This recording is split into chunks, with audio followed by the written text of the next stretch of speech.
जैसे इसमें question number 2 है, find the least number which must be subtracted from this 2405 to make it perfect square. तो आपको perfect square पता ही होता है क्या होता है ना। तो इसमें से कौन सा सबसे छोटा नंबर हम घटाएं इस नंबर में से कि ये परफेक्ट स्क्वायर बन जाए। परफेक्ट स्क्वायर मतलब आप ये समझिए, जैसे स्क्वायर रूट ऑफ 4 है तो ये परफेक्ट स्क्वायर है, क्योंकि 4 किसका स्क्वायर है, 2 का स्क्वायर, 2 × 4 है ना। इसी तरह इस 9 है, 9 भी परफेक्ट स्क्वायर है, 3 × 3 = 9। ठीक, अब मान लीजिए सवाल ऐसा दे दिया कि 5 दे दिया, कहते हैं 5 को परफेक्ट स्क्वायर बताना है। 5 जो है परफेक्ट स्क्वायर नहीं है, लेकिन इसको किस नंबर से कौन सा ऐसा नंबर जो इसमें से घटाएं कि ये परफेक्ट स्क्वायर बन जाए। तो 5 में से 1 घटाइए, 4 हो जाएगा। 4 परफेक्ट स्क्वायर है, उसका आंसर हो जाएगा 2। ठीक है, क्लियर होगी बात। यही चीज़ सवाल में करना है। तो आप करते कैसे हैं, ये सवाल नॉर्मल वे में नहीं होगा। इसको फैक्टर आप सोचेंगे कि इसको हम उस तरह से करें जैसे फैक्टर निकाला जाता है, ठीक है, कि यूँ करके इसको हमने किया 2405, ऐसे करेंगे तो थोड़ी प्रॉब्लम होगी, वैसे ना करिए।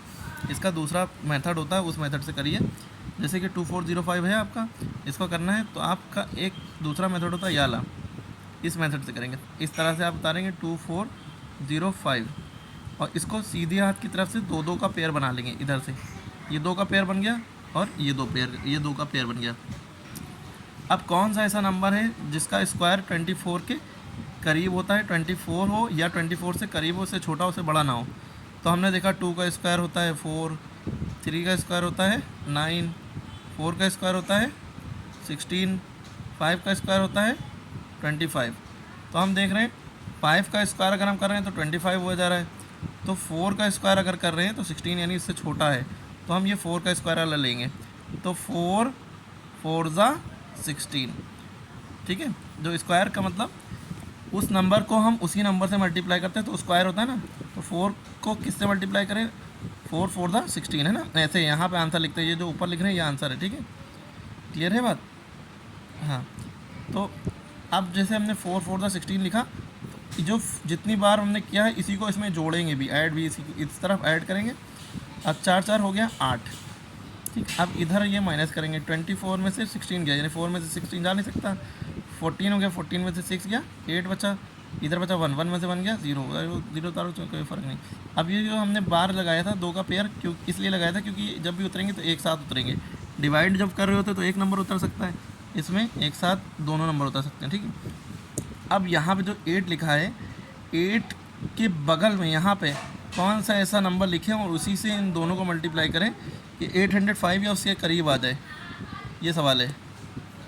ठीक है, क्या सवाल है, कौन सा ऐसा नंबर 8 और उसके बगल में लिखें कि 8 या उसके करीब आ जाए, ये बात याद रखिए। 805 बनाना है हमें, तो हम 8 के बगल में अगर हम 9 रखें, क्या रखें 9, 8 ये लिखा है यहाँ पे, आप स्क्वायर नहीं देखेंगे। अब 8 के बगल में यहाँ पे क्या रखें, 8 के बगल में हमने 9 लिख के देखा, जब हम 9 रख के देखेंगे तो 9 ही से मल्टीप्लाई करेंगे। 9 9 = 81, कैरी लगा 8, 9 8 = 72 और 8 80, 801 आ गया। देखिए 805 के सबसे करीब है, तो हमने 9 यहाँ पे लिखा, कितना लिखा 9, तो 9 बार में ले गए तो 9 यहाँ पे भी लिखा आंसर में। तो 9 बार में 801 आया, कितना बचा 801। और जब हम माइनस करेंगे 5 में से 1 गया, 4 बचा और 80 में से 80 गया 0। तो हमारे पास कुल मिला के 4 रिमाइंडर बच रहा है। कितना रिमाइंडर बच रहा है 4।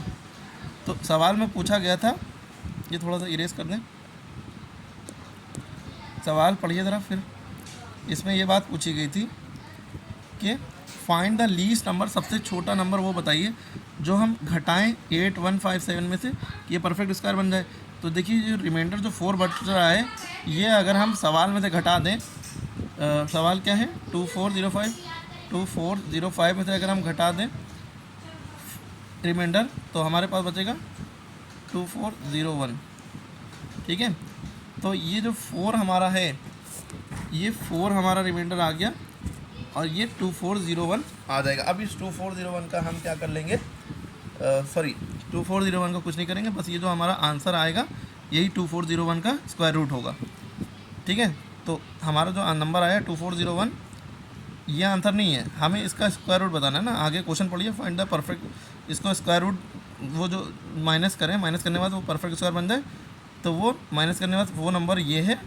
और जब हमने अब हम क्या करेंगे, इसका स्क्वायर रूट निकालेंगे। इसका स्क्वायर रूट इसी तरह से निकालेंगे या फैक्टर मेथड से निकालेंगे एलसीएम वाले, तो हमारा आंसर आ जाएगा 49। यह पहले से दिख ही रहा है 49 आ ही चुका है, ये रिमाइंडर ना बच रहा होता तो 49 ही आता। तो हमारा ये एक आंसर हो गया 49, एक आंसर हो गया 4। एक बार में ये क्वेश्चन तो किसी को समझ ही में नहीं आएगा, ठीक है। तो इसको 10 बार देखें तब समझ में आएगा, या इसको बहुत डिटेल में समझें, बार बार इसी सवाल करें। और ये जो तरीका है फैक्टर निकालने का, ये तरीका भी आना चाहिए, ठीक है। वीडियो फिर से देखेंगे बार बार तो बहुत अच्छे समझ में आएगा।